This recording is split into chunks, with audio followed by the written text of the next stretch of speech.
Well, thank you all so much for joining us this evening for Zoom event. We're here through malaprops.com for a discussion with Jamie Poissant Yes. and Mike Morrell. And I'll introduce them both just to say a few things about kind of how we conduct these events. We are recording, so everybody's, I can tell already, showing their best side. It's lovely. You look great out there, everyone, in the virtual world. And so we edit this down and make it available on YouTube so that people who couldn't join us for scheduling conflicts or other reasons can get a chance to know more about Jamie and Mike and hear their discussion. So thank you all for joining us. And then I will be posting in chat just things about, like, for example, a reference or a link maybe to Jamie's book, or he and Mike both have websites, so I'll put those in there. And then Jamie is going to do reading from his book, and then he and Mike are going to be in a discussion, and then we'll take questions from you all.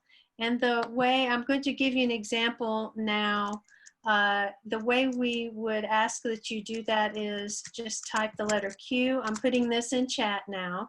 And if this is a question for Jamie, for example, if you just lead with his name, what was your greatest literary influence? No, that's just a hypothetical, Jamie. No pressure to answer that question. Okay, that's just an example of how I ask that everyone please pose their question and to whom they're speaking, or to both of them. So I will go ahead and get started now with the introductions. So Jamie is the author of The Heaven of Animals Stories, which is in print in 5 languages, and is the winner of the GLCA New Writers Award and a Florida Book Award, and a finalist for the Los Angeles Times Book Prize, also longlisted for the Penn Robert W. Bingham Prize. His work has appeared in the Atlantic Monthly, the Chicago Tribune, New York Times, One Story, Plowshares, and he's a recipient of scholarships and fellowships from Bread Loaf, Tin House, Longleaf Writers Conferences. And now he's teaching in the MFA program at the University of Central Florida and lives in Orlando with his wife and daughters. Lake Life is his first novel, and I'll post his link to his website in just a moment. Mike Morrell, with whom he's in conversation, is an Asheville-based writer and retreat leader, and a collaborating author of the best-selling The Divine Dance alongside Richard Rohr.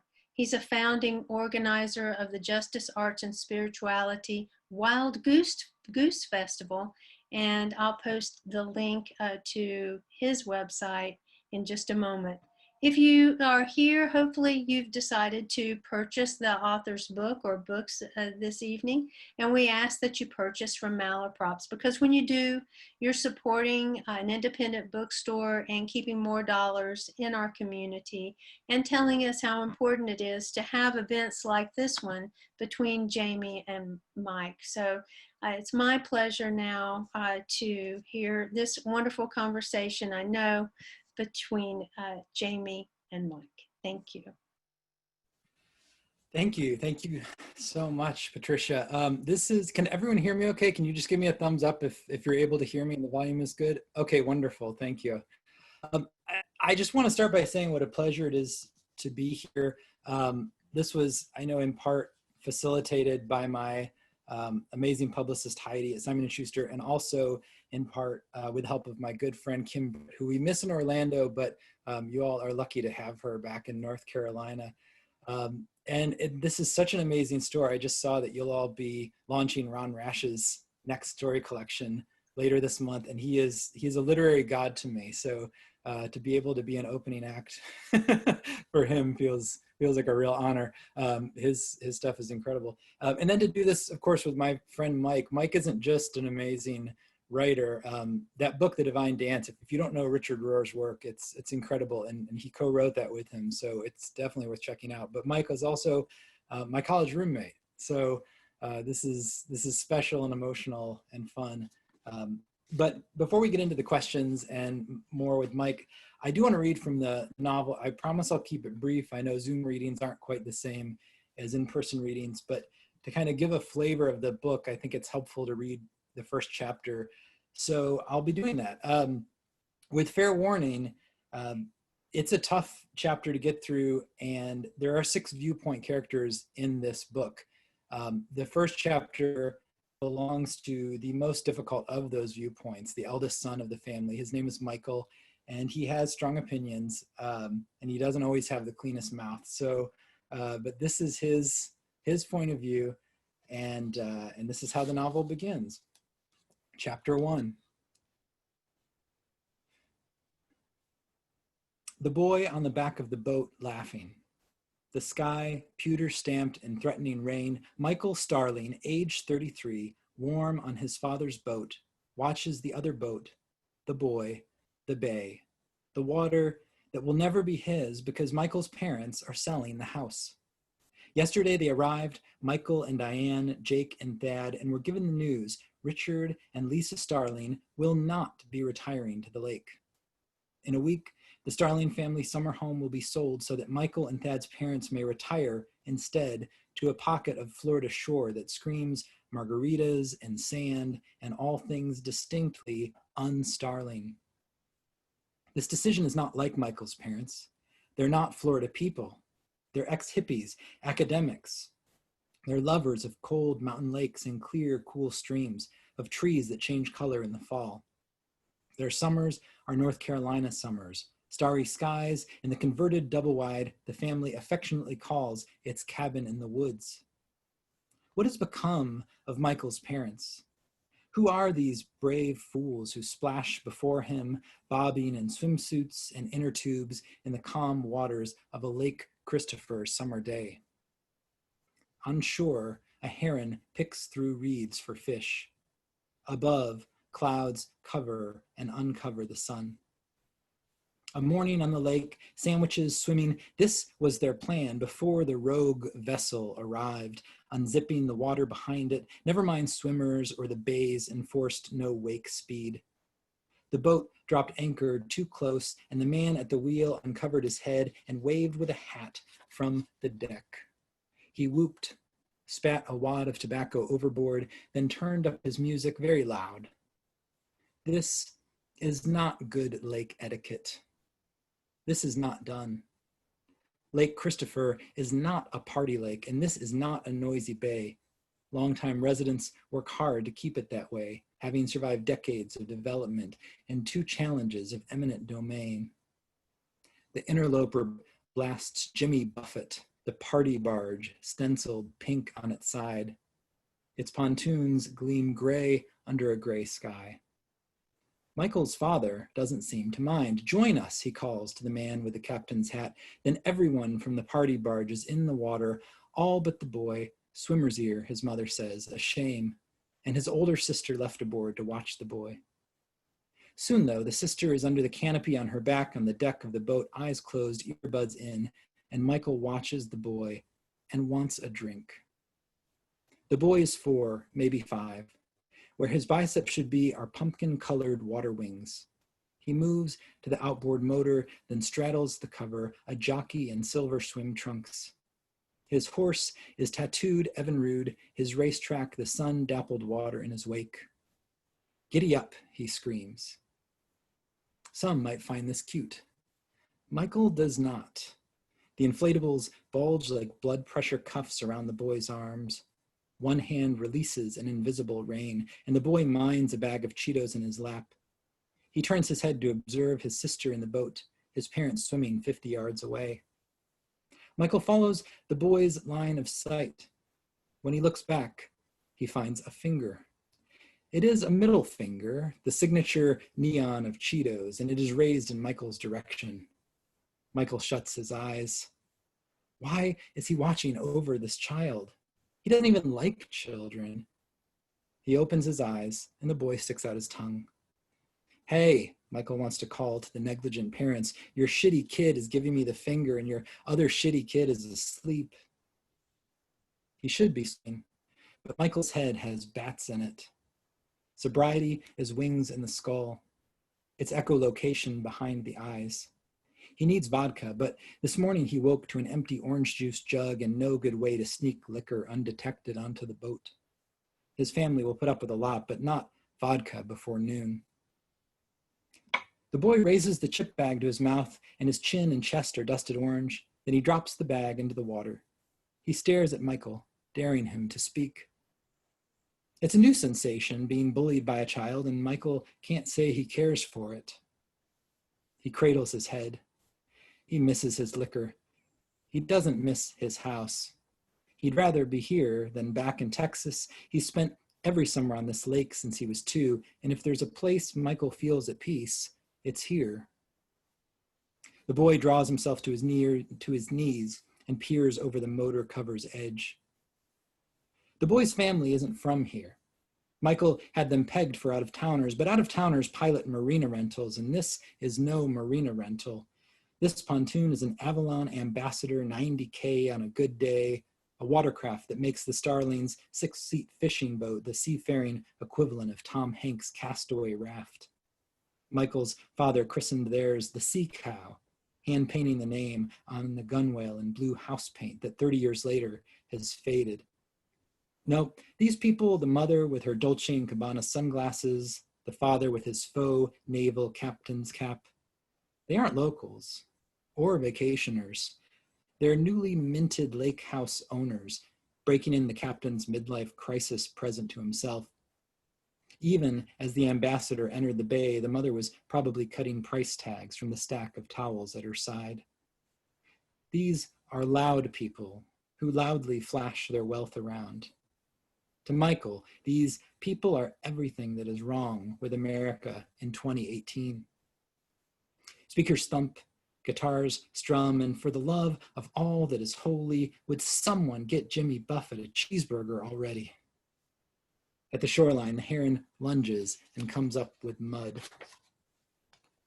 On the other boat, the girl who's supposed to be watching her brother is definitely asleep. She's young, late teens, bikinied. She's roughly the age and shape Diane was when she and Michael met here on this lake in this bay 15 summers ago. The boy leaves his knees. He's squatting on the motor now. His sister shifts in sleep, and it occurs to Michael that these siblings are far enough apart in age that the boy might be a mistake. Perhaps the accident waiting to happen has been an accident all his life. The first one you smother, the others he's told raise themselves. Michael doesn't want a first one, never did. That was their agreement. That was always the agreement. Diane floats on a raft in blue water, belly up. She won't show for a few weeks, though. Sometimes Michael swears he sees the hint of something, a contour. His wife isn't fat, but she's no longer the girl on the boat. And he wishes she was, and wishing knows this makes him hashtag something or other.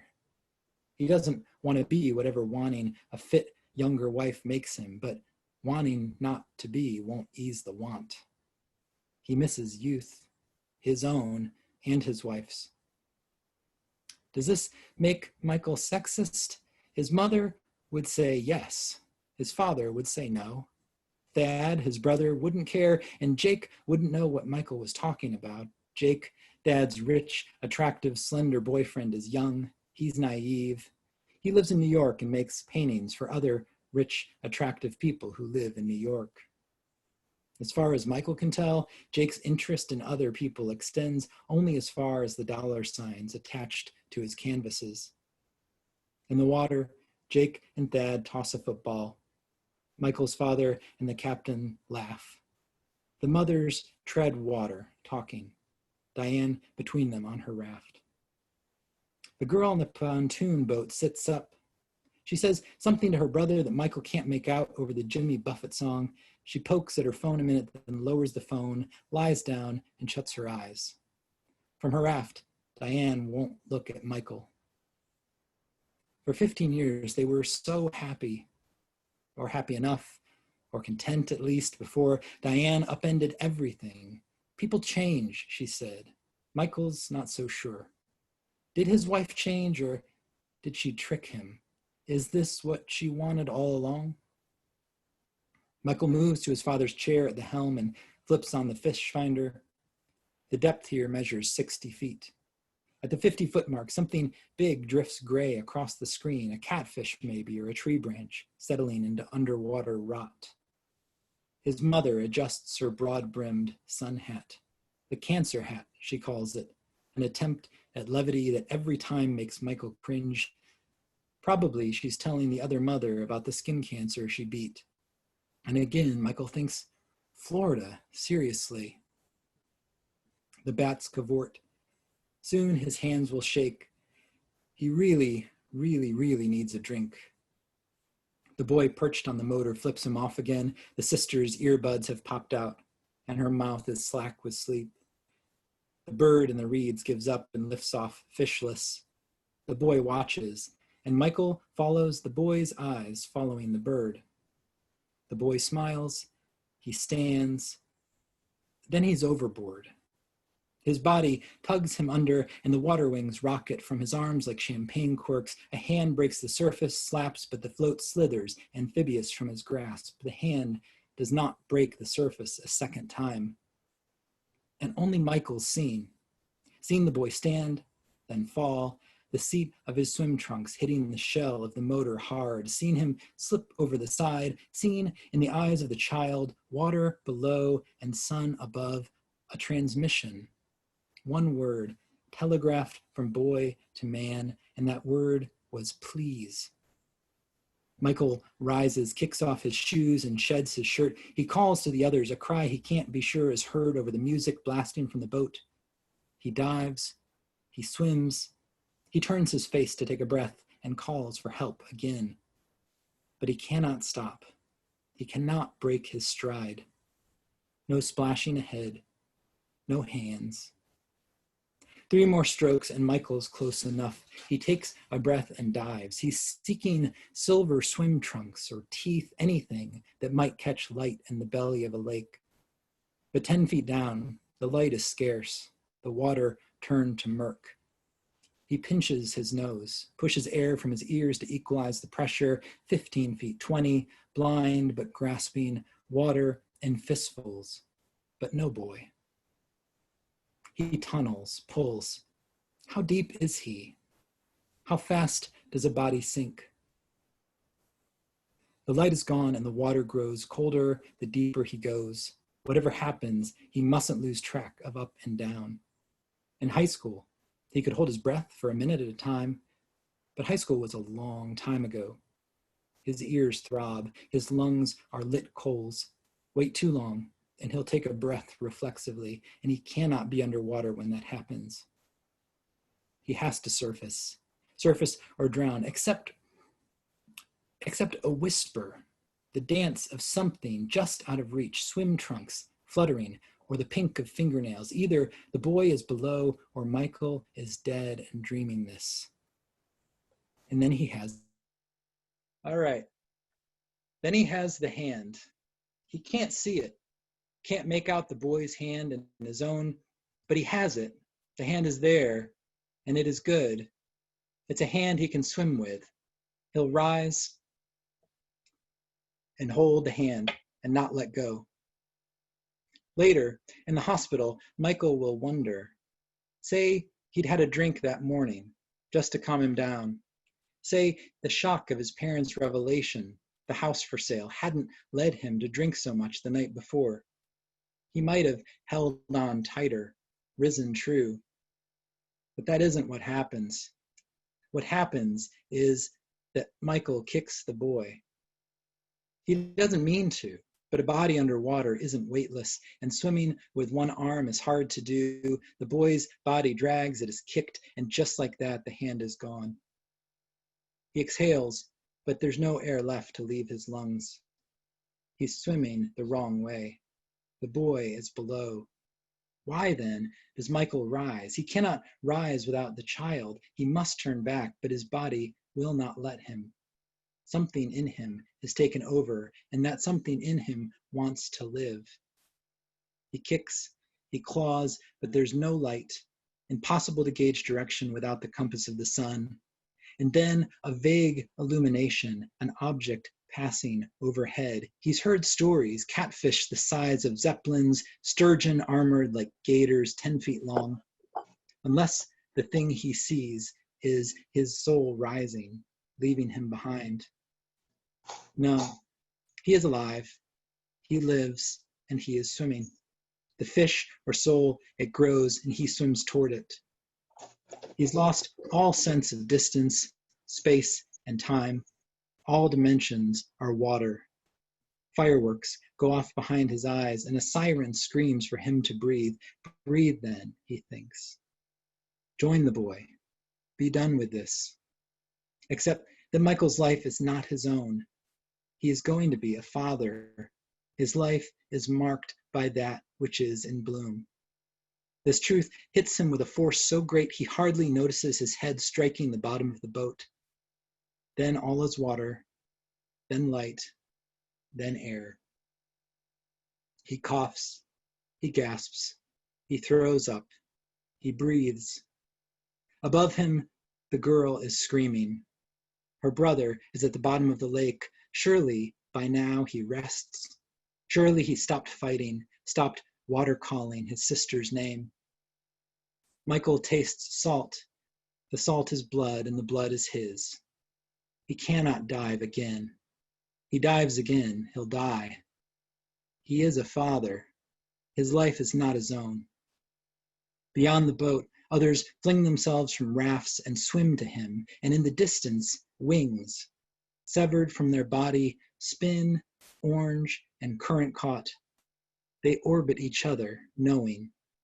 They tumble, ocular, with water's awful wink. Thank you. That's chapter 1. Thank you so much. That was wonderful. An interruption in the that was so well timed. We couldn't have asked for something better. So now, if Mike, would you like to begin your conversation with Jamie, please? Yes, absolutely.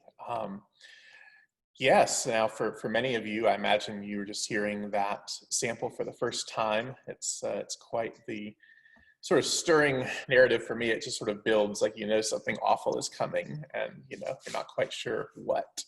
I've been immersed in lake life for about a week now, and as I've been contemplating these 6 characters and the ways in which the chapters sort of pivot between their points of view, a few themes came to mind. And so I think that Jamie and I are just going to have a free-form conversation about some of these themes.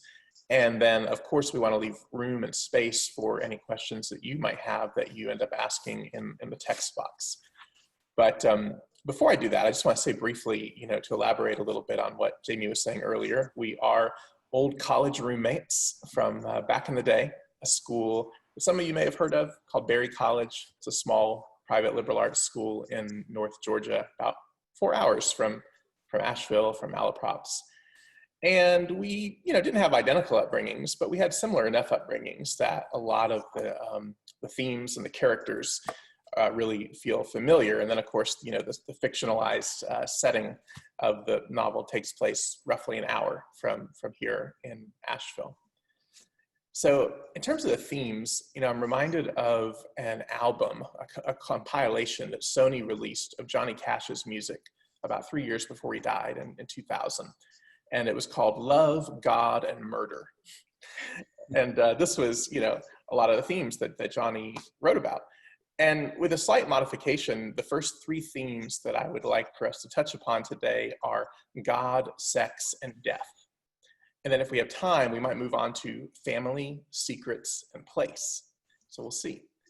But in terms of God, I'm going to keep my musings spoiler light, and then I will let the author decide how much detail he wishes to go into, and whether he wants to ruin it all for you But my perspective is that the book is, the action is one thing, but the telling is another vital component of it. So I really don't think it would ruin very much. But in terms of God, I think that a lot of times when writers, whether for television, fiction, etc., are writing religion, they tend to sort of, go to some really lazy tropes around, snake handlers and this sort of thing. And what I appreciate, Jamie, about Lake Life is that you don't do that. You have characters. Certainly you have, one main character, Jake, Thad's partner, who did grow up in sort of a borderline abusive, or definitely abusive, conservative fundamentalist religion that was homophobic, that didn't accept him for who he was. And that played, of course, a formative role in his life. But then you have, the Starlings themselves, who seem to be nice United Methodists. And for Lisa, at least, that sort of more progressive and open faith is a source of comfort for her, even if she doesn't quite lately find God in it. But for Thad, even that was sort of weak sauce. It still was not affirming enough for him to feel comfortable in his sexuality. And so we see these themes of God sort of haunting the periphery. What would you say, Jamie, was your inspiration for how you tackle the subject of faith in your story? Sure. Yeah, that's a great question. Do we have a couple hours? So I grew up in the Southern Baptist Church, which was not a great fit for me. I went to college and just and wasn't sure what I believed. I wound up marrying a Methodist and considered myself Methodist for a long time. I don't call myself a Methodist anymore because I'm not happy with, it still has a ways to go. It doesn't fully allow all LGBT members all the same rights, and so that's not okay with me. But I am someone who, because I grew up in the Christian tradition, I do still call myself a Christian. For me, what that means, though, is I believe in God, but it's in a way that I'm sure other Christians might not call Christianity. But I'm interested in characters who also see the world as a deeply spiritual place. For Lisa, faith makes her a better person, as I think it does for a lot of people. For someone like Jake, who is sent to a facility to try to turn him straight, that's a horrible abuse, and so of course he's distrustful of any sort of organized religion. But yeah, I mean, I think like a writer like Marilyn Robinson or a writer like Flannery O'Connor, not that I think I'm in their league, but I like them. I see the world with some sort of powerful being in it, and I don't think I can help writing about the world that has that kind of that sort of in some way colors everything I write. Does that make sense? Yeah, absolutely. And and to get back to what you were saying personally, it's challenging, isn't it? This matter of making faith our own. On the one hand, we're wanting to, most people of faith are wanting to put ourselves at the mercy of this transcendence, of this greater, being or tradition that can form us, that can call us out, that can read us. And on the other hand, those of us who are thoughtful people have these crises of conscience where sometimes we say, now, wait a minute, that's not okay, the way you're interpreting God, the way you're interpreting faith. Like, why is it that your interpretation of faith and spirituality ends up having to put other people down in these ways? And I do think that, yeah, you're handling the characters with very real doubts and sensitivities and questions around that. Yeah, one of the best comments I got in response to the book was in a book review last week, and the reviewer said, one thing this book points out is that people who believe in hell are doomed to live there, and I love that takeaway because I find that faith is at its best when it makes people want to be better people and to help others, and it's at its worst when it is exclusionary and judgmental and looking to control others, usually by scaring them into some sort of fear of hell. Yeah, for sure. Well, let's segue from there to this this matter of sex and sexuality in the book, because I feel like there's some really interesting takes here. on the one hand, you have one of the couples who is dealing with infidelity. On the other hand, as you touched on in your intro chapter, you have another couple dealing with a pregnancy that is unwanted by one of them. You have one character, Jake, who is, seemingly unambiguously enthusiastic about sex and sexuality, although you raise the question of, is it about something else, which, wouldn't psychologists have a field day with that? Everything is about sex and sex is about everything else. And Thad is, while in this, relationship, he is uncomfortable with the fact that they have a non-monogamous relationship. They have an open relationship. And so it strikes me that while none of the characters in the present tense in their lives are religious fundamentalists who might have this sort of sex negative, concept, sex and sexuality was a source of pain and torment seemingly for most of the characters. And so I'm wondering if you would comment on, how you see sex and sexuality playing out in the lives of the Starlings and their significant others. Yeah, that's another awesome question. Thank you. I wanted to write a book about 3 relationships and to kind of look at what love looks like in 20, I wrote the book over about 9 years, but I said it pretty firmly in 2018, at a time when we knew things were getting bad, but not how bad they were going to be by the time we reached 2020. But it is very much a book about love and sex and relationships. And I do think sex is a big part of love and relationships. The infidelity was hard to write about for me with the characters of Richard and Lisa. I was returning to those characters. I had known them in earlier stories in my first book. And then this novel picks up about 35 years later. And when I realized that Richard was going to have this affair, I was really mad at him because I still see my characters as though they're like real people. And I couldn't write him for a long time. His chapters tended to come last because I didn't know why he had made this choice that he did. And so I had to do a lot of research and kind of speak to a lot of people. I didn't go around and asking people like, have you had an affair? And if so, why did you do it? But that doesn't make you very popular around the water cooler, does it? Yeah. No, so I tried to do a lot of research. Why do people do this, and what are some of the reasons? And so that found its way into the novel. And what I realized with Richard and with all the characters was, even though some of them are making poor choices, for me as the writer, I have to empathize with these characters. Otherwise, I don't write them well, especially since I'm writing in very close third-person points of view. I have to write from their point of view. And so doing that means I really have to love them and try to think like them. That was hardest, of course, to do with the characters of Thad and Jake, who, as you mentioned, are in this open relationship. And early on, I found myself very much, in this very heteronormative way on Thad's side, and just mad at Jake that Jake wanted to have this open relationship while Thad was, uncomfortable in it. And so again, and in this case, it was much, much easier to go to friends who are in open relationships or polyamorous relationships and talk to them and try to see it from their point of view, and then realize very quickly that the problem in their relationship wasn't that one of them, it wasn't that Jake was bad for wanting an open relationship, and it wasn't that Thad was bad for wanting Jake to be monogamous. It was that these are 2 different people who want 2 different things, and they're really not right for each other. They're mismatched in their sex drives. They're mismatched in their in how they want to live. And once I realized that, this is kind of a tragedy, that it's 2 people who love each other but want different things out of life.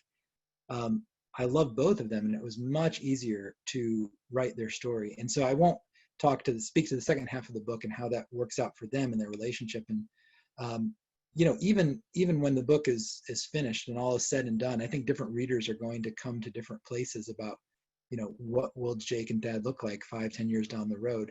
And I don't know, but that relationship definitely got easier to write when I realized that they both had valid reasons for wanting what they want and being who they are. Does that make sense? Yeah, absolutely. And I think it was, a bold move to write those characters in and to be so sympathetic. I think that, for leading edge literature, having a queer couple is definitely awesome and, something that's been explored a lot in literature in recent decades. But non-monogamous characters, less so, even though recent surveys indicate a strong possibility that fully 1/5 of Americans at some point in their lives have been in consensually non-monogamous relationships. And certainly Asheville, where this call is being hosted, there's a strong polyamorous, ethically non-monogamous community. So I appreciated, hearing the perspective of these characters in particular. Well, thank you. Yeah. Well, so, pivoting to death, obviously there is a literal death that starts this entire novel off, that starts this entire weekend off. But there are also other forms of death here, aren't there? There's the death of childhood that's represented in Richard and Lisa deciding to sell the home. And there's all these different ways that the various characters are grappling maybe with their own mortality. So what do you have to say about death in Lake Life? I think the reason there's so much death in this book and in the last book and in the two books I'm working on now, is, there's the expression, there's this expression to write what you know or write what you don't know. And somehow I think I've sidestepped both of those, and I like to write toward what scares me. That was some of the best advice I got early on from the writer Brett Anthony Johnson. He said, write what scares you. And to me, what's scarier than death? What's scarier than the question of how short this life is, and then the question of what comes after. So I often find that my work is a kind of meditation on death and on this question of afterlife. This novel begins, and this is one of the secrets, but it's made clear in chapter 2, so I'm not spoiling anything. This novel began as a story of Richard and Lisa Starling, and they lost an infant to SIDS long before this novel begins. So for them, seeing this boy drown is a reminder of, what it's like to lose a child. And that's what really stirs up all the emotions and everything that begin to create the conflicts for this weekend.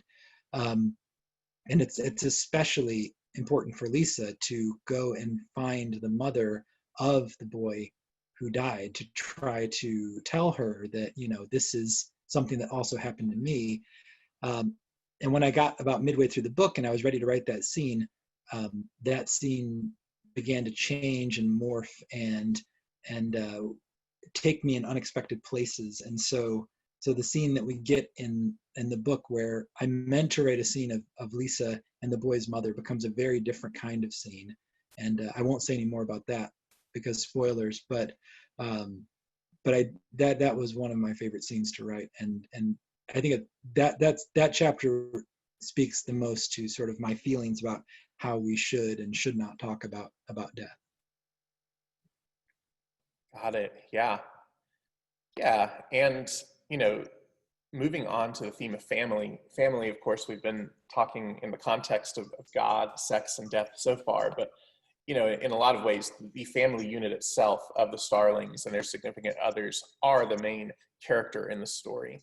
Mm-hmm. And, I'm imagining that some of the folks tuning in now might be curious insofar as much as you'd be willing to share, how are your own experiences as a family, however loosely inspiring this story, and what are some of the things maybe that you've learned about family while writing this very complex contemporary American family? Yeah, wow. I don't know. I'm afraid to look down at all the boxes and see which of my family members are here watching. But so what should I say? No, family is, I think it's so, most of us spend most of the first, fourth, or third of our lives with a family, whether that's, two parents or a single parent or siblings or some sort of found or chosen family.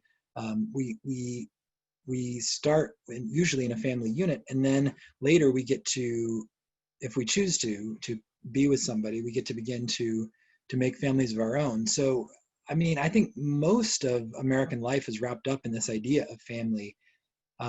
Certainly my own life has been deeply influenced by my parents and my brother, and then of course my wife and my own children now. So it's something that I'm always interested in and thinking about. In terms of, you know, what sort of lessons I wanted to get across, I think one of the most interesting things about family is that they're the people you love the most, and they also are the people that can hurt you the most, you know, often without meaning to, because it's, you know, if a stranger tells me, you know, I don't like your book, it's like, oh, that's fine. I don't know them. Like, I can let that go away. But, you know, if one of my parents said, I don't like your book, that would crush me, because it's this thing I've worked on forever. And of course you always want to please your parents. So in the novel, I really wanted to explore questions of kind of the power and the dynamics between parents and children.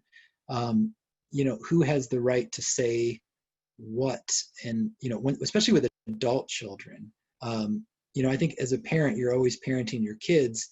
At a certain point, they become adults, and so they're responsible for themselves. But I'm sure as a parent, you still feel responsible for them. So then you get these sort of murky territories, especially in the 20s and 30s, where parents want to continue to parent, and children want to grow up and push themselves away. And so I think a lot of this book is about these two sons who have kind of failed to launch, and they've made a lot of mistakes in their lives, and their parents are looking at them and saying, you know, where did we mess up? You know, they want to take it on themselves and say, why did our sons become this way? And the sons kind of want to look back at their parents and say, how did we get here? So there are a lot of those questions throughout the novel. And I'm happy to say that those are not autobiographical. I think my brother and I have both wound up in really good places in life. We're very privileged. But, you know, we all know a lot of people who struggle, and I kind of wanted to represent that struggle. Yeah, and I think that you know, there's a certain generational and economic reality to that as well. That you know, it's quite natural for those of us who maybe feel like we haven't gotten it as good as our parents' generation has to be like, well, why me? What did I do wrong? Did I not hustle enough, etc. But I think that for people who are, especially millennials, who are the, you know, age of the characters you're writing, and younger, there's this very real, you know, effect of capitalism at work. You know, the 2008 recession, never mind whatever it is that we're entering into right now with the pandemic economy, which we don't even fully, you know, realize yet. Statistically, for the first time in ages in America, millennials and Gen Zers are going to have sort of not only, you know, less economic earning power, but even slightly lower life expectancy than the generations before.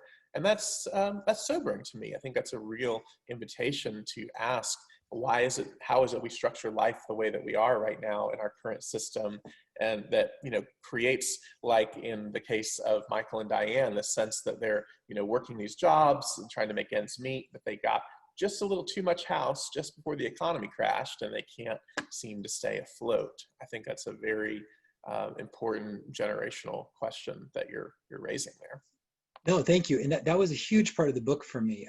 You know, so the first working title of this novel was Class Order Family. Lisa is an ornithologist, and so she's very interested in sort of the taxonomy of birds. We ultimately didn't go with that title because we were worried it would wind up getting misshelved with biology textbooks. But it did speak to the fact that this book is, as you point out, it's very much about family, and it's very much about class. It's about economic inequality in America. It's about this, you know, first generation in generations that will do less well financially than their parents. You know, the parents in this novel were able to come out of difficult circumstances, pull themselves up by their bootstraps, and now they're Cornell professors with these, you know, cushy academic pensions, whereas their sons, one is completely broke and the other is in debt. And so it's looking at this question of, you know, no matter how smart you are, no matter how hard you work, this is not the America your parents knew, and your life is going to look a little different depending on when you were born. Yeah, absolutely. Well, I think that would be a good place to land from the last theme that I want to discuss, maybe before we open it up to others, which is place. You know, in a lot of the accolades that you've earned. People are calling you one of the most promising Southern writers, and you do write about place. And it kind of reminds me of when we were in college together. I feel like you came to peace with Southern identity sooner than I did. And I think that literature was the way in which you did it. You were a transplant from the North when you were really young. I was born in Georgia, but my mother is from Connecticut. So we both kind of have that Yankee Southern thing going on.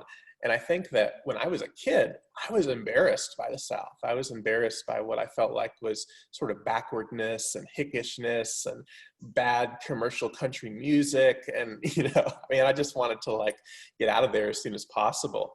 But when we, met in communications major undergrad before you pivoted into being an English major, you run into people like Flannery O'Connor and these, sort of Southern Gothic, Southern grotesque, and other flavors of Southern literature that made you seem like you were proud of the South more than I was able to feel at the time.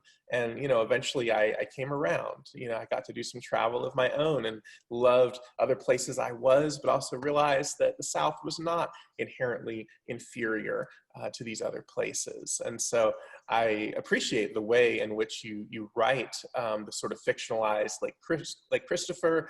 I see a real semblance in Asheville, where I've called home for the last 3 years. So wondering if you would share a little bit about place, about the South, about maybe the inspiration behind Lake Christopher, and whatever else you want to say about place. Sure, yeah, absolutely. I mean, I think the South, like anywhere in America, you're going to find good people there, and you're going to find racist people there. And I think that's true of every state in America, and everywhere across the world. I became really fascinated by North Carolina because growing up in Georgia, we would spend a week every summer, my family and I, at a converted double wide trailer on Lake Toxaway in North Carolina, which basically the stand-in for Lake Christopher. And we would go to Highlands and we would go to Asheville and all these places. And I really fell in love with the people there and with the landscapes.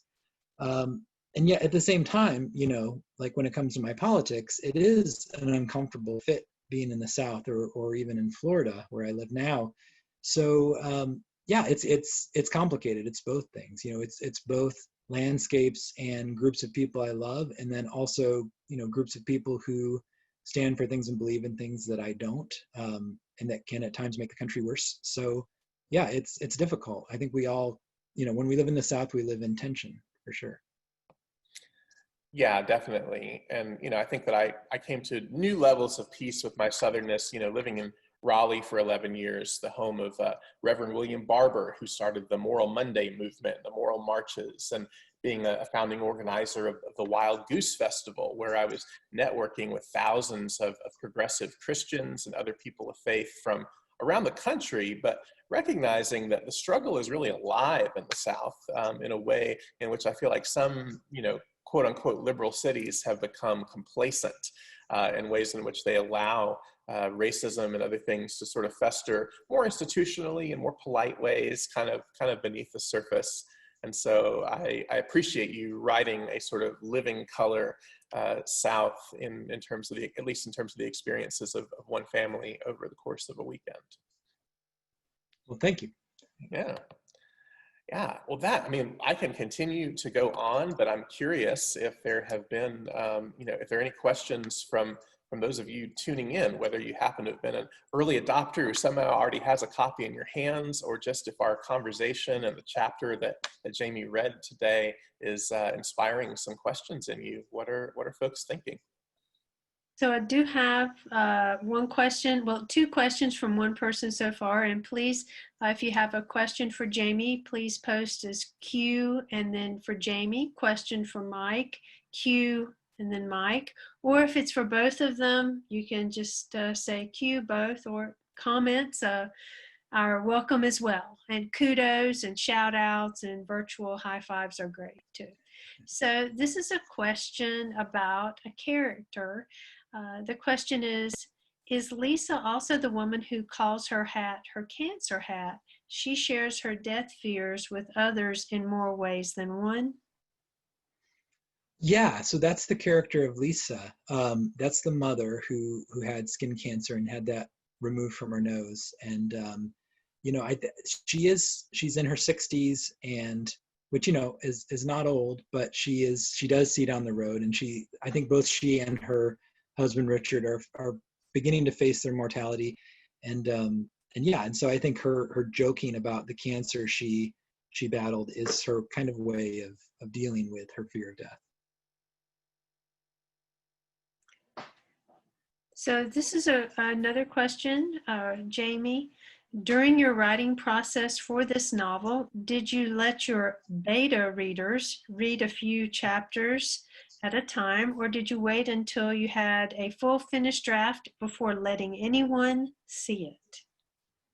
Oh, wow, that's a great question. I'm trying to remember. The weird thing about this novel, unlike short stories, which I wrote for years, was that it took so long coming. So there were many versions of this novel. There was an early version that was 300 pages, and then I threw away. Originally, the novel took place over 4 days, and the first thing my editor and I decided was that first day was completely unnecessary, and so we cut that. And what is now chapter 1 with the boys drowning was originally chapter 11. And the first 10 chapters had just been the family coming to the lake. And it was me figuring out who the characters were, and we realized we didn't really need that. So we began with this sort of more important moment of the drowning, and let the rest of the stuff come through as backstory. But to speak to the original question, so yeah, I'm trying to remember if that first draft, I might have shown some chapters as I wrote them to my wife or to my closest friend, Jonathan. But I believe I waited until I had the whole book. And then as the book evolved and shrank, kind of like an accordion going in and out, I know it was 300 pages, then it was 200, then it was 550, before it settled down to a more reasonable 300, which is the version it is now. But yeah, once it was really settled and close to being done, there are a couple of readers I have that read all my stuff, and I showed it to them as well as to my agent and to my editor. My agent is amazing, and she read this thing more than anyone else. She's the only one, I think, who had to read it in every single different form, and her feedback was always glorious. Well, there's a comment about what a great introduction you gave to your book, and and it generated a purchase, so that's great too. So yay! So that's well done there. So Jamie, the question is, with 6 key characters, how do you balance their prominence in the storyline? Did it affect the format of the book? You've kind of talked about how it sort of grew and shrank, but what say ye? Yeah, so absolutely. That's a great question. I love talking about structure in novels and in stories. I didn't realize when I began the novel 10 years ago what a challenge 6 voices would be. And the hardest thing wasn't getting the voices right, because I think they have their own kind of ways of speaking, and that became clear to me quickly and early on. The hardest thing is deciding, if I'm going to tell the story chronologically and I'm not going to do a lot of repeating of scenes, then who is the best person to be the viewpoint character for each chapter? You know, for me, the opening chapter, very clearly Michael was the one who needed to tell it, because he's the one who jumps in the water after the boy. But from chapter 2 onward, it was really difficult, and a lot of the difficulty of writing the novel was writing a chapter from one character's point of view, realizing they weren't the most interesting person to tell that part of the story, throwing it away and rewriting it from the person who needed to tell that part, and then moving things around. So yeah, it's a challenge balancing and juggling that many voices. I had originally intended for every character to get the exact same number of chapters, and as I wrote the novel, I realized I didn't need to do that. There didn't have to be an exact formula. It didn't have to be like every 6th chapter was Michael. I compelled to go in an order. If I did go too long without letting someone speak, I would make sure that they were brought back. But in the end, I think the book is you know, Michael and Thad, the brothers, get the most chapters, and after that, the parents get an equal number of chapters, and after them, the wife Diane and the partner Jake get an equal number of chapters. But all of the characters get at least 5 or 6 chapters, and so they all feel, I think, fully part of the novel. The next question was for Jamie, but I would also like to broaden it to Mike, because the question is, how did you balance writing this novel while continuing to write short fiction? And so, Mike, I'd like to bring you into this. You know, how do you balance writing with the other work you're doing with Wild Goose and all, you know, especially with things that are happening now? How have the two of you done this well or not so well? Well, and plus we both have kids, so that's a whole nother thing. Yeah, I was going to say. How do I do it? Badly. You know, it can be really challenging, especially, you know, with pandemic and sheltering in place. On the one hand, you know, my wife and I work for ourselves and work from home anyway. So in some ways, this has been less of a transition than I imagine it is for some families that have to work outside the home. It's you know, been, and you know, some ways it's been like an extended summertime, but that also means, you know, having that space, you know, having physical workspace is really, really important. And I am fortunate enough to be working at an awesome co-working space in town called Haw Creek Commons. That's very affordable. It's technically closed to the public right now, but they house my 7,000 volume spirituality and theology library here. And so I have a key. So I've been able to let myself in, and that's just an absolute godsend in order to, you know, balance the writing I do, which at the present moment is more long form blogging, as well as the other hats and responsibilities that I have. So thanks for fleshing out the question, but I'm really interested in hearing from the actual prolific writer in this conversation as to how he does it. Also badly at times, yeah, trying to juggle work where I teach in an MFA program and an undergrad creative writing program at UCF, and then also trying to be a good husband, trying to be a good father. And then not only, you know, working on the novel for 9 years, but also I do love short stories and I love essays. I think the question was specifically how do you write stories and novels at the same time? For me, it was absolutely necessary. You know, working on this long family saga that is psychological realism, it's dramatic. You know, there would be days that getting done writing from this book would feel like I had gone through what these characters had gone through, this kind of method writing, the way that people talk about method acting. And it could be really difficult after, you know, a couple months straight of working on it every day. And when you're dealing with that kind of writing, you have to have a release valve. So for me, short stories weren't an escape or a diversion so much as that kind of release valve from the difficult work of a long novel. So there's nothing better than being able to set the novel aside and just write a story about a minotaur or about a baby that glows, because it's fun and it feels like there's less at stake. And you know, I think there should be something at stake for every story, but man, to be able to write a little bit of sort of fiction or fabulous fiction, for me was essential to keeping me from going to really dark places when working on a novel about really dark topics. Now I know what I've been doing wrong with my life, Jamie. Most normal people, when we're wanting to procrastinate from the thing we should really be doing, we end up binging something on Netflix. You just wrote other stuff. I'm infuriated and in awe. Thank you, sir. So I want to say we have more questions. The event can go longer if people have to step out. That is okay, but Jamie and Mike have graciously offered to continue to converse and to field questions. So for those of you who have to depart, we thank you so much for supporting Jamie and his new book, Lake Life, and for supporting Mike as well in his endeavors with his writing and his work with Wild Goose.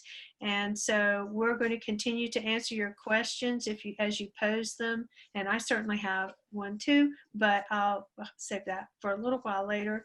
So the next question is, Jamie, how did you find the transition from writing short stories to novel writing? Or was it difficult to learn the longer form? Yeah, absolutely. They're not even in the same universe. I feel like, I could have learned to start quilting or to start like a vegetable garden in my backyard. I don't think that most of what I had learned in writing stories for 15 years helped me to write, other than just knowing the importance of writing good sentences and revising a lot. Structure, just the sheer endurance of that many pages, it's a very different form and a different skill. And I think that's why, a lot of writers tend to be known as either a novelist or a short story writer.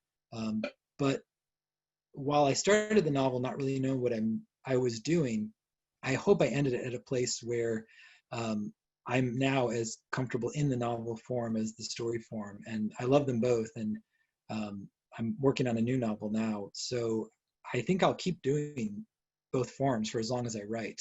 I wouldn't have said that 5 years ago, but now I feel like if not, I don't know if I've mastered each form, but I've definitely fallen in love with each form. I'll say that. This is a question for you both. How does your reading life influence your writing life? Go ahead, Mike. Yeah, sure. A lot is the short answer. Longer answer, I tend to write spirituality, what I consider to be nonfiction. My non-theist friends might beg to defer, but so I end up reading a lot in the realm of spirituality, whether it's more formal metaphysics and theology, or whether it's very confessional kind of first person memoir, or even ancient mystics kind of writing some of their own rich inner subjectivity of their experiences with God, experiences with the divine. And because I try in my writing to make it practical and relevant to everyday life, of course I am as immersed as probably most of us on this call are today with the news and with journalism. And it's a challenge for me, an ongoing one, of trying to put down the constant social media stream and try to focus on, even when it comes to current events, some more long form writing, like actually subscribing to some print publications and kind of taking time to consider a more digested perspective.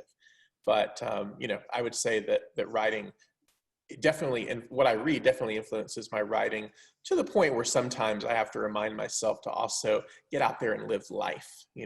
I can be an ambivert who can just sort of be withdrawn. And so, balancing the written medium that so nourishes me with, actually, having various forms of interactions in the outside world is a healthy balance that I strive for.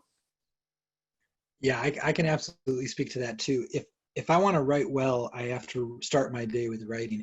And if I start my day by looking online, by reading the news, by answering email, I will immediately not be able to write fiction well.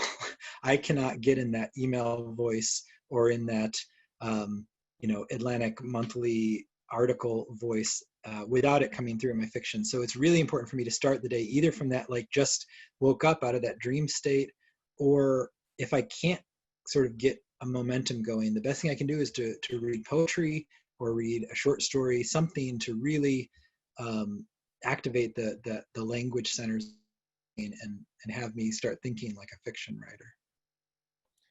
Sounds like you practice a form of reading hygiene, actually, that there's only certain kinds of things that you will read when you're wanting to get into that flow of narrative writing. Yeah. But I think one of the best choices I ever made was trying not to answer email on days I write, 3 or 4 in the afternoon, because once I do, it just takes my brain to a different place. Another question, Jamie, are there plans for a second story collection? Yeah, thanks for asking. Yes, second collection is done. So I've actually written 16, well, I've written a lot, but I've published, and I'm proud of 16 stories over the 7 years since Heaven of Animals. And so, yeah, those are in a book form now. My agent has it, and we're sort of figuring out what we're going to do next with that. I had a question, if I could please pose it. Of course. This question is about the issue of Southern identity. As someone who's born in North Carolina, I went to college in Raleigh, and I live in Asheville. And so I'm very interested in whether the Southern writer, what is shaping the Southern writer these days? And is there anything that you're drawing on from the past that's really informing what you're doing? Not just the present issues, but anything from the past. Where are you going, and what are you drawing upon? Yeah, I mean, I think writing about the South is always about writing about now in tension with the past. But I think there's so many Souths, and even in North Carolina, I think about, Ron Rash, I think, would probably pretty vehemently say that Appalachian literature is different than, say, the Southern literature that Jill McCorkle's doing, or which is, different than what Leah Hampton's doing, which is different than what I'm doing. So I think for me, every story or book changes based on the setting. I chose Lake Toxaway, which I call Lake Christopher, because I was fascinated by that lake. I was fascinated by these sort of prestige lakes that start out as lakes that nobody wanted to be on originally, and then someone writes an article about the lake in the Times, and then the CEOs of Home Depot and Racetrack buy up all these lots and build mansions on them, and so you've got this weird situation where some of these lots are tiny and they have trailers and double wides, and others have mansions, and it's sort of a gentrification of lakes. I see it happening in Georgia near where I grew up with Lake Lanier and Lake Oconee. So I think that writing about the South is all about the past in tension with the present. It's also often writing about class and economics and privilege and the way in which the poor and the wealthy live side by side. So I think any sort of rendering of the South that misses those things is it's not doing any sort of a great injustice, but it's maybe ignoring an important and essential identity of the South. If that makes sense. Mike, what about you? I feel like I've learned a lot being a fly on the wall with my wife, who is also an author, Jasmine Morrell, she is finishing her MFA in creative nonfiction at UGA's journalism program. And so, as I said earlier, when Jamie and I were in undergrad together, he started off as a communications major with a journalism emphasis, and I remained one, while also minoring in a program that was only just coming to fruition when he was on his way out, which was creative writing minor, as well as religion. But watching my wife's experience right now, so she's Black, and she has been really diving into her own ancestral roots in North Carolina. And I've discovered a whole movement of literature, of poetry, of journalism known as the Appalachian movement, and just sort of looking at specifically the Black Appalachian experience, which has been fascinating to me. Like the Lawrences, this famous painter couple from the Harlem Renaissance who came down to Black Mountain College in the 1930s and taught when desegregation was not really a thing anywhere, but there was this sort of radical art school here in the mountains that was rumored to be a bunch of communists, and they brought the Lawrences into town. Or, as I'm learning more recently from her, this place called the Kingdom of the Happy Land, which was a Black utopian community that was created after the Civil War. And so, I just echo what Jamie says, that there are many Souths, both in terms of literature, which is exploring all of this in a very, kind of inner and subjective way, though informed by history. And then in this realm of literary journalism, of creative nonfiction, where using the same storytelling that good fiction does, we're able to maybe amplify some stories that broaden the horizon of what the South or Appalachia can mean. What are the two of you reading now? Ooh, there's so many books I've been reading recently that I would recommend. I loved Jenny Offal's new novel, Weather. I really loved, I just read Mary Miller's last collection, and I'm now reading Kate Walbert's new story collection.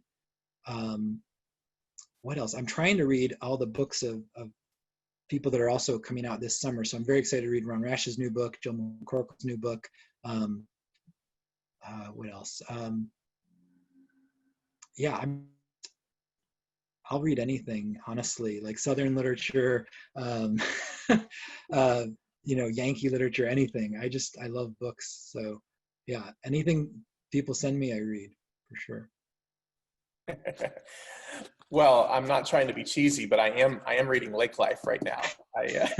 I'm still finishing it, blazing on through in terms of fiction.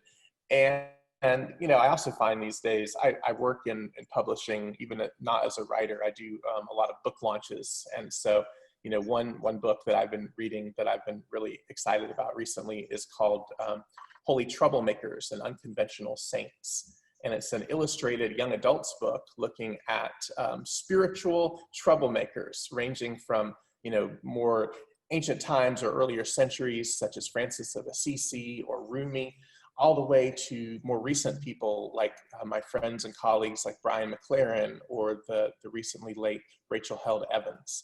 And so there are these sort of illustrations paired with biographical sketches that are aimed at younger readers, but are, appropriate to just about everyone. I am in the process of moving right now across town and trying to streamline my life. So I've been revisiting Essentialism, the disciplined pursuit of less. And that has been really, really helpful.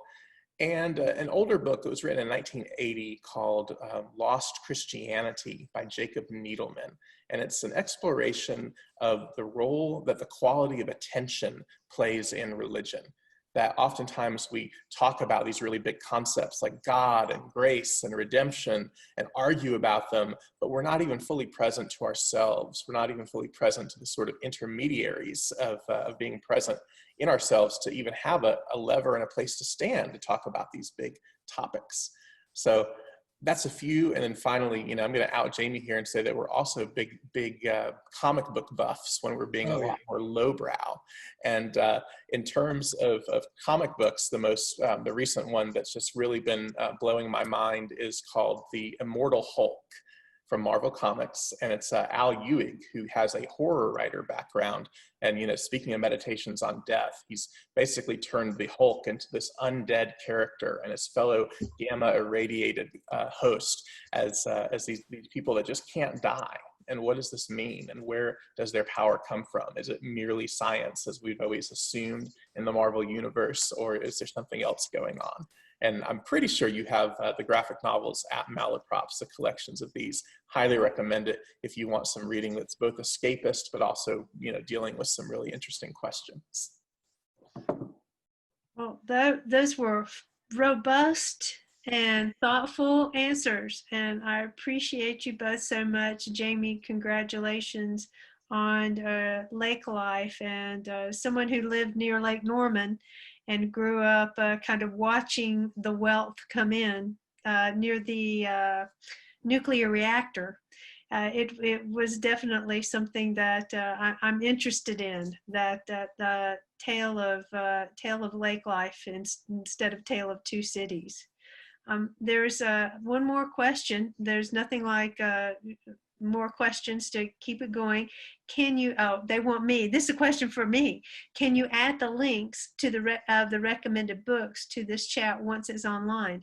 Well, then what I'm going to do is ask Mike and Jamie to stay on after the event's over so I can write them all down, and I will add them to an email, if you want the, Mike just put one in there, or Jamie, if you want to type yours in there, anything that you want to, you can, or I'm happy to do it if somebody wants to send me their email address at patricia@malaprops.com. I'm happy to share their suggested readings with you. So I'll say that again. If you want me to share their list of suggested or recommended readings, please send your email address to Patricia, Patricia, @malaprops.com, and I'll type it in here. And I'll be certain to get that to you. So thank you. Thank you both for being here. Congratulations, Jamie, on this great success. We're anxiously awaiting more. Mike, thank you for being an extraordinary in conversation participant, and we're looking forward to what's next for you as well. And I hope that we'll have you both again. If the two of you could stay behind for just a moment, I bid everyone else a good evening. Thank you for supporting Jamie in his in his debut novel here, and thank you for supporting Malaprops. We hope that we'll get to see you live, not just virtually, sometime soon. I hope so too. No, thank you so much. Thanks everyone who came out. We appreciate it very much. Yeah, thanks, Al. Thank you all. Thank you. Goodbye.